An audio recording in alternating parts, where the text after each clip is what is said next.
La mina encantada, leyenda de Zacatecas. Recordemos que el estado de Zacatecas se localiza en el corazón de la República Mexicana, en la porción meridional de la Mesa del Norte, y puede llegar a Zacatecas por 3 carreteras federales. La 45, que va de Aguascalientes a Durango, la 47, que va de San Luis Potosí a Torreón, y la número 54, que es la que cubre el tramo Guadalajara-Torreón. Y es un importante productor de materias primas de origen mineral, agrícola y pecuario. Entre otras cosas, destaca la extracción de plata, en la que ocupa el primer lugar mundial en producción. Por lo tanto, no es fácil suponer el por qué es tan conocida la historia de la mina encantada. Los trabajadores realizaban su jornada diaria, habían cavado más abajo y estaban extrayendo de la mina gran cantidad de plata. Sin embargo, todos estaban muy conscientes de que un derrumbe podría ocurrir en cualquier momento, pues los muros parecían desmoronarse con gran facilidad, y a pesar de que se lo comunicaron a sus superiores, estos no quisieron escucharlos, ya que la extracción era muy próspera y no deseaban pararla. Contrario a lo que se decía, las paredes de la mina les permitían ir más abajo, siendo olvidado el temor anterior, pero nadie advertía que el acumulamiento de gas se estaba convirtiendo en un latente peligro. Algunos metros abajo, un derrumbe fue inminente. La chispa producida por una de las lámparas ocasionó un caos terrible. Muchas fueron las horas de angustia que los familiares de las víctimas pasaron. Conforme los minutos avanzaban, se debilitaba la esperanza de que alguien fuera rescatado con vida. Se decían tantas cosas, pero lo cierto es que nada les devolvía a sus seres queridos. Las brigadas de rescate se convirtieron en interminables. Todos estaban exhaustos y no había modo de remover tanto escombro en tan poco tiempo. Solo había una única esperanza: que el oxígeno fuera suficiente allá abajo como para que alguien estuviera todavía con vida. Pero no fue así. Días más tarde fueron rescatados los cuerpos sin vida de los mineros que se habían quedado atrapados. Sin embargo, y a pesar de lo que se esperaba, todos tenían un semblante de terror, algo muy lejos de la realidad, pues lo más normal en estos casos es que presentaran rasgos de sofocamiento. Con las sospechas llegaron las investigaciones, y con estas últimas el olvido. Nadie volvió a hablar de los misterios del derrumbe, hasta que con el paso de los años y la nueva maquinaria, se volvió a abrir la mina. Se dice que los nuevos mineros llevaban algunos días trabajando cuando ocurrió el suceso. Una luz comenzó a destellar de entre las paredes. No parecía ser rastro de metal precioso, pues ante sus ojos era una luz como de lámpara. «¿Qué es eso?», preguntó uno, llamando la atención de los demás.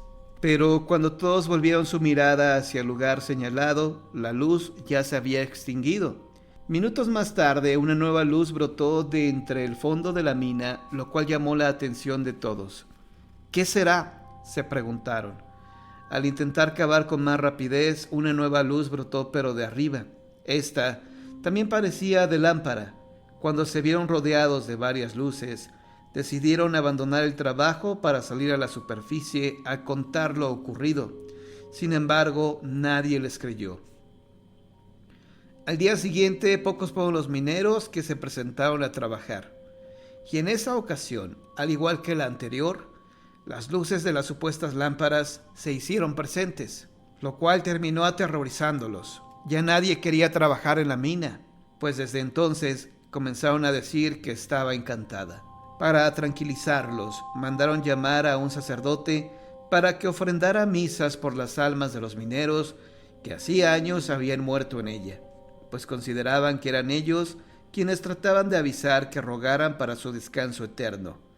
Así se hizo, y con las plegarias llegó la tranquilidad de los mineros, quienes de inmediato regresaron a trabajar. Aunque la situación pareció más bien empeorar, se cuenta que ese mismo día en que todos volvieron a sus labores, no solo se aparecieron las tan mencionadas luces, sino que además un hombrecillo de mediano tamaño y mirada enrojecida los estaba observando, de modo que cuando los mineros se dieron cuenta de que alguien los miraba, sintieron la necesidad de salir de la mina.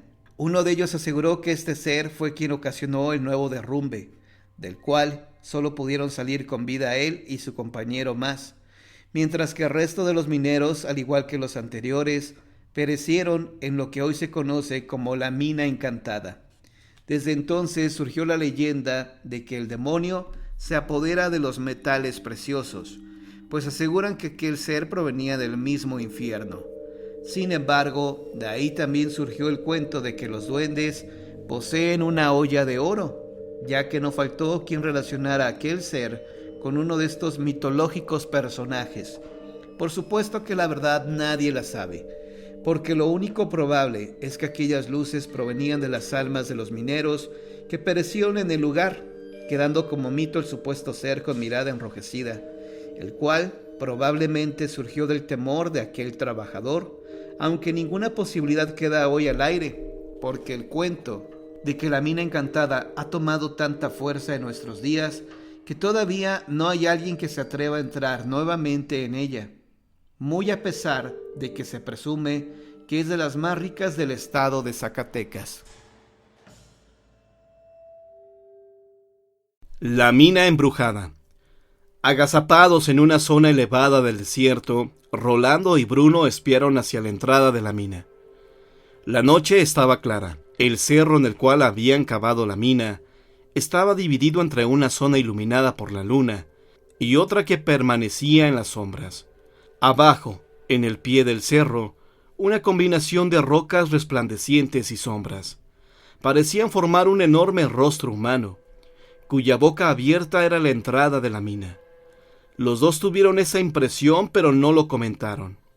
Ya seguros de que nadie vigilaba el lugar, descendieron medio resbalando por una colina de tierra y rocas sueltas. Atravesaron una zona donde había pilas de maderos y cruzaron en silencio frente a unas casillas destartaladas que ya comenzaban a inclinarse. Se detuvieron frente a la entrada, que estaba negra de oscuridad.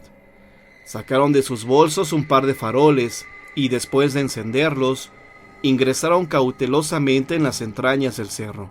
¿Será que todavía hay algo de oro?, preguntó Bruno. Estoy seguro que sí, respondió Rolando. Sé que estaban sacando mucho oro cuando la cerraron. Solamente veían lo que iluminaban los faroles, y a medida que se internaban más, la oscuridad se iba cerrando tras ellos. Las paredes del túnel, marcadas por los picos y las palas de los mineros, brillaban de humedad y escurrían hasta el suelo. Algunas gotas caían desde el techo hacia unos charcos oscuros, y aquel leve sonido era amplificado por el túnel hasta convertirlo en un rumor permanente. ¿Tú crees que el lugar está embrujado como dicen?, preguntó Bruno, y al hacerlo, acercó el farol a la cara de Rolando. Estaba tratando de no pensar en eso. Gracias por recordármelo, dijo Rolando con tono sarcástico. El túnel parecía no tener fin, y su miedo iba aumentando. Pero la posibilidad de encontrar oro los hacía seguir. Llegaron a una zona donde el túnel se ensanchaba y se dividía en tres. Vamos por el de en medio, dijo Rolando, mas antes de ingresar en él, escucharon un extraño ruido. Entonces se detuvieron a escuchar, al tiempo que se miraban sorprendidos. El ruido avanzaba hacia ellos. El sonido era inconfundible.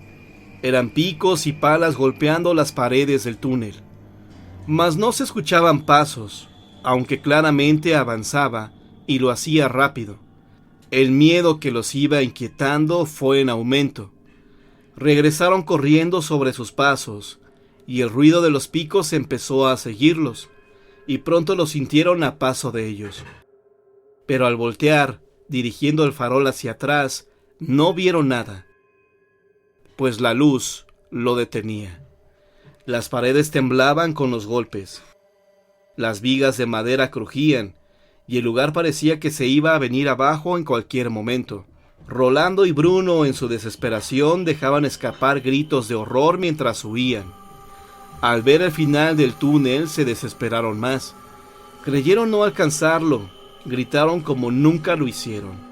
A metros de la entrada, Rolando tropezó y cayó, rompiendo el farol, que enseguida se apagó, pues cayó en un charco. Bruno lo notó, se detuvo y regresó hacia su compañero. Alcanzó a ver que algo lo arrastraba, lo alejaba de la luz rápidamente, y enseguida escuchó el ruido espantoso que producía una multitud de picos y palas mientras despedazaban a su compañero, que lanzaba gritos ahogados en su propia sangre. Bruno pudo salir del túnel y, enloquecido por el horror, siguió corriendo hacia el desierto, donde desapareció para siempre. La mina encantada de San Buenaventura. En las faldas del cerro de Santa Gertrudis, un pastor descubrió una mina. Creyendo que era plomo, sacó 8 lingotes de oro. Transcurría el año de 1860 en San Buenaventura, aquel ambiente en que se vivía en esos pueblos del centro de Coahuila. La vida siempre era incierta por los asaltos de las hordas de lipaneses, apaches y demás tribus que provenían periódicamente del país vecino del norte. Robaban caballada, saqueaban los comercios, mataban a las personas que les daban guerra y se llevaban cautivos a jovencitos y jovencitas que allá de cuando en cuando era un verdadero milagro rescatarlos de las fieras manos de los apaches y comanches. Los medios de vida generalmente era la agricultura y la ganadería. Uno de los hombres más ricos de San Buenaventura era un dueño de un ganado cabrío que ascendían a más de 2000 cabezas. La majada la tenía establecida en las faldas del cerro de Santa Gertrudis, guiado por un pastor joven que ahí mismo vivía en su jacalito, a donde su amo le llevaba el itacate cada 2 días. Una tarde el pastorcito acercó el ganado al río Nadadores. Al hacerlo, notó que le faltaba 5 cabras y se regresó a buscarlas, armado como siempre de un garrote para hacerlas arrendar. Después de andar mucho, oyó balar en un mojote de mezquites que estaba cerca del cerro y se dirigió allá. Ahí estaban amogotadas las 5 cabras y se adentró hasta ellas, y al llegar a cierto lugar vio un pozo como de unos 2 metros de circunferencia. Se acercó a ver si era una noria, pero se dio cuenta por la luz del sol que penetraba hasta el fondo. Vio que no era muy hondo, y además tenía una vieja escalera de mezquite para poder bajar.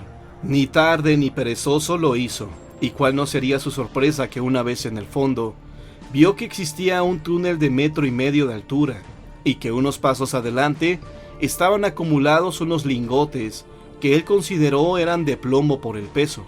Fue e hizo un amarre de fibras de pita y volvió a bajar para sacar algunos lingotes.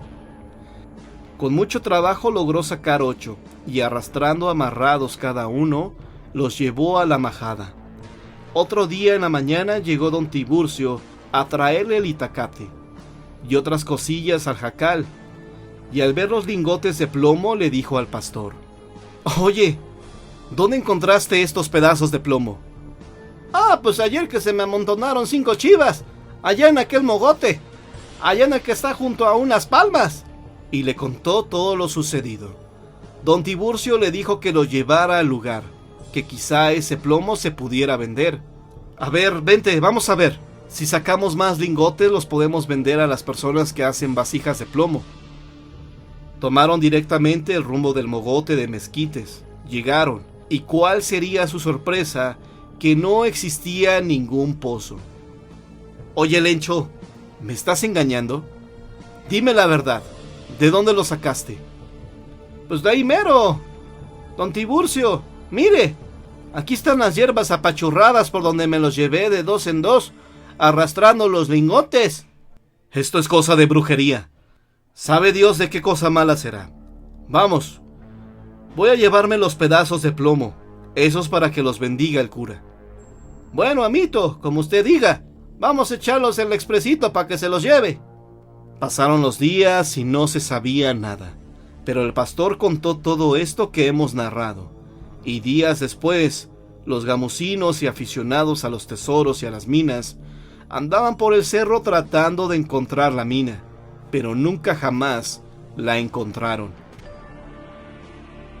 Pero la versión del pastorcito se extendió hasta los pueblos cercanos, y gente de esos lugares andaban tras el hallazgo de la mina encantada. pero se perdió en el misterio más profundo. Lo cierto es que don Tiburcio al poco tiempo acrecentó su fortuna, compró más ganado caprino y tierras. Por su parte, el pastor siguió ahí con las cabras en el campo. Como dicen, nadie sabe para quién trabaja, y tal vez aún esté el tesoro ahí para quien encuentra la mina encantada.